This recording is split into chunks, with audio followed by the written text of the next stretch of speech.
memang terjadi net selling yang cukup besar ya selama mulai dari kondisi pandemi COVID-19 ini di Indonesia, terutama dari investor asing baik di pasar saham maupun di pasar SBN.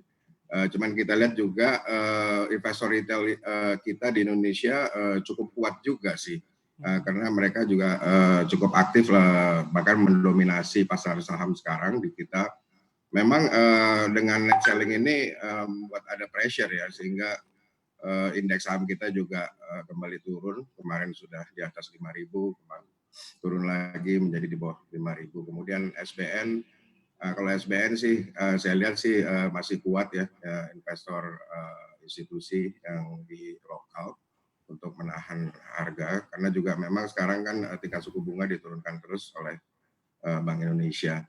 Sehingga harusnya memang kondisinya sekarang untuk SBN sudah banyak capital gain ya, potential capital gain yang bisa diambil oleh investor. Saya pikir ini nggak akan bertahan lama ya, Erwin.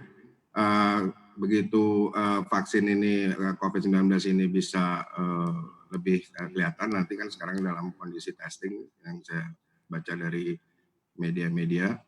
Begitu vaksin ini terbukti efektif dan bisa diaplikasikan ke masyarakat luas, animo ke investasi di pasar modal saya yakin akan bisa kembali dengan cepat. Begitu ya, Erwin, mungkin. Baik. Nah, ini poin menarik dari Anda, Pak Reza, keberadaan dari lokal investor, investor domestik, baik institusi besar maupun retail.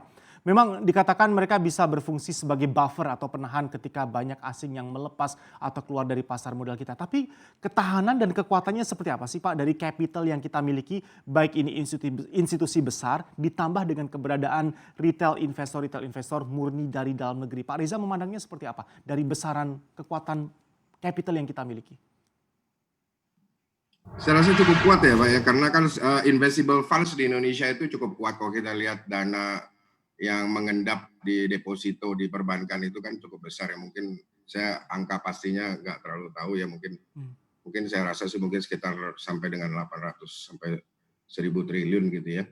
Nah sekarang ini dengan tingkat suku bunga 7 days repo rate yang diturunkan terus oleh BI, begitu juga bank-bank kita lihat juga sekarang sudah mulai cukup agresif menurunkan tingkat suku bunga deposito.